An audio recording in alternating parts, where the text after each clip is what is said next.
Maison avec toi, Séverine, qui est une ancienne de l'INA, puisque tu as été toi-même formée à l'INA. Tu es du cycle 5. Du cycle 5. Déjà quelques années, hein, c'était 2003. C'est ça. On en est rendu au cycle 49 là. Ah oui. Donc, tu vois, ça fait quand même quelques années. Du coup, formatrice, formée, pardon. Donc, tu es formatrice, oui, mais tu es formée à l'INA, coach de l'INA. Donc par David Lefrançois. Ouais. À l'époque, ça ne s'appelait pas encore l'INA d'ailleurs, hein, mais c'était une formation dispensée par David et déjà de très grande qualité. D'accord, ouais, je te rassure, ça n'a pas changé. Et du coup, alors, pourquoi je fais ce lien précisément parce que nous avons parlé un jour justement de l'élément humain, de cette méthode Schutz que tu pratiques et que depuis très longtemps maintenant et sur laquelle tu as été formée toi-même et donc tu es formatrice de cette méthode. Et cette méthode, son point central se situe sur la confiance en soi. Tout à fait. Voilà. Sur l'estime de soi. Sur l'estime de soi. Or, tu n'es pas sans savoir que en tant que coach de l'INA formé, eh bien, nous sommes déjà bien équipés en termes d'estime de soi. Qu'est-ce qui fait et pourquoi est-ce qu'on viendrait se former sur cette méthode-là alors que nous avons déjà eu un séminaire assez important, nous avons déjà de vrais outils sur l'estime de soi.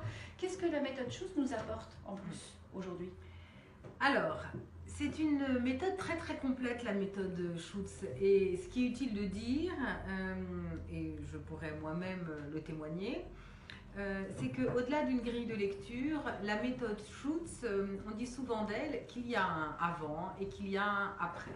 En fait, véritablement, pour moi, hein, je vais parler pour moi, ça a changé ma vie de plein de manières différentes. Hein.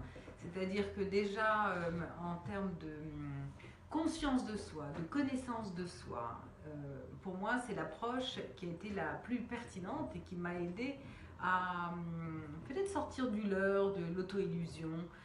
La première intention de Will Schutz, hein, c'était de gagner en conscience de soi. Et en cela, le défi, hein, je dirais, est atteint parce que bon, c'est le parcours d'une vie, hein, la conscience de soi, mais vraiment, ça fait la différence.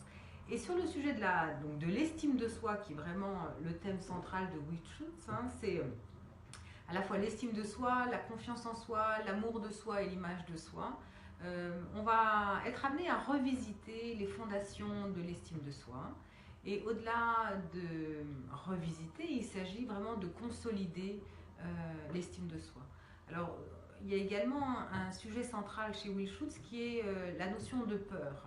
La peur, c'est souvent ce qui nous installe dans un mode inhibé, et donc en termes de confiance en soi, c'est un vrai obstacle. Hein. Et donc l'idée, c'est à travers ce séminaire, c'est d'aller faire l'expérience. On dit souvent de ce séminaire qu'il est expérientiel, parce qu'effectivement, là l'idée, c'est de transcender ces peurs à travers toute une série d'ateliers qui sont proposés. Et en cela, c'est vrai que ça fait la différence et c'est une vraie valeur ajoutée. Une deuxième valeur ajoutée dans les travaux de Will Schutz, puisque lui, il a quand même passé 40 ans de sa vie à élaborer cette méthode. Will Schutz était un statisticien à l'origine avant d'être un psychologue, et donc il a conjugué ces deux compétences, et en termes de statistiques, il a élaboré toutes des diagnostics qu'on va utiliser pendant la session, et cela nous permettra également de mesurer l'estime de soi. En fait, ça n'est pas juste un concept avec lui, c'est le seul, et en cela c'est très différenciant par rapport à tous ses contemporains. Lui, il arrive à mesurer l'estime de soi, et en cela c'est également utile. D'accord. Alors moi je me suis un petit peu renseignée sur cette méthode quand tu m'en as parlé et avant qu'on la propose dans le cadre de Circle Jam. Il y a quelque chose qui m'a marqué, c'est cette notion d'élever la conscience, d'élever le niveau de conscience. C'est quoi élever le niveau de conscience pour Will Schutz et comment ça se traduit dans une session de séminaire? Alors, c'est vrai que l'intention première de Will Schultz, le premier principe, hein, à mon avis, ce qui l'a vraiment animé pendant toutes ces années, c'est cette quête d'être plus conscient de soi-même.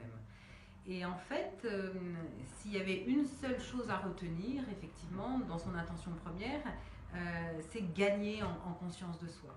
Il va nous proposer un outil qui s'appelle les niveaux de vérité, ou encore appelé les niveaux d'ouverture.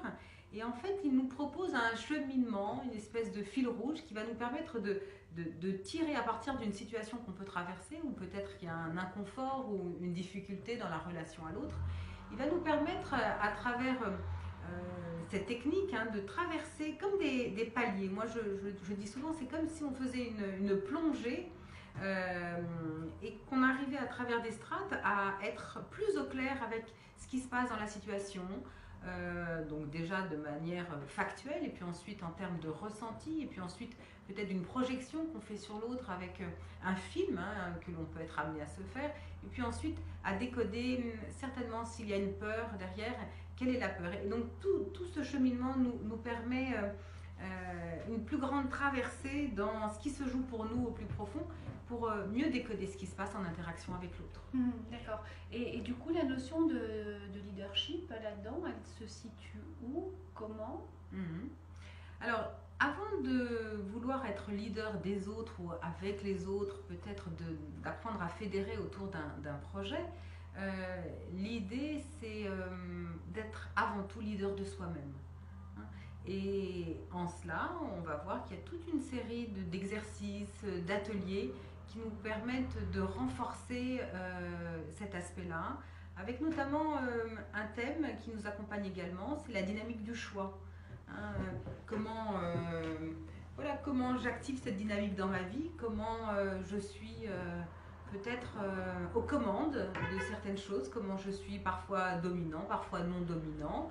Qu'est-ce qui se joue pour moi, quelle est mon intention, est-ce que j'ai envie d'être encore un peu plus leader dans certaines situations.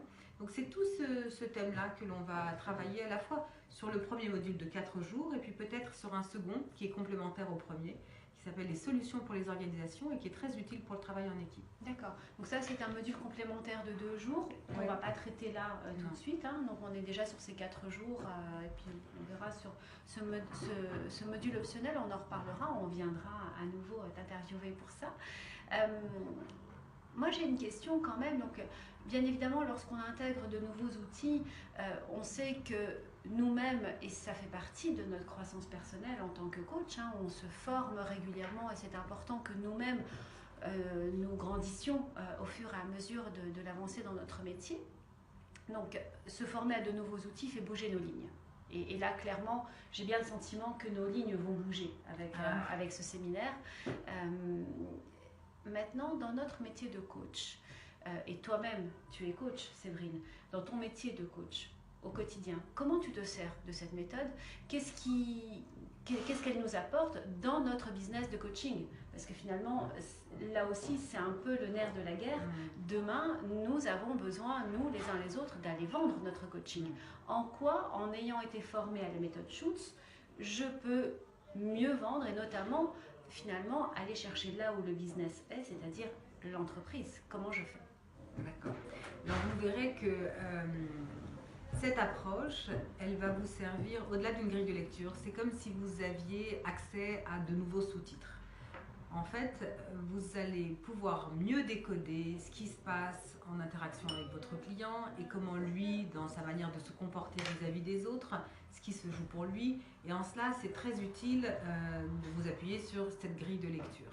Également dans un travail de team building, d'accompagnement collectif, là aussi vous pourrez utiliser certains modules de l'approche de l'élément humain et construire votre itinéraire à partir de cette approche. Vous pourrez la conjuguer avec d'autres approches, ça c'est évident, mais en tous les cas vous pouvez en faire une espèce de socle à partir duquel vous pourrez élaborer un itinéraire ou un team building, et en cela ce sera très utile.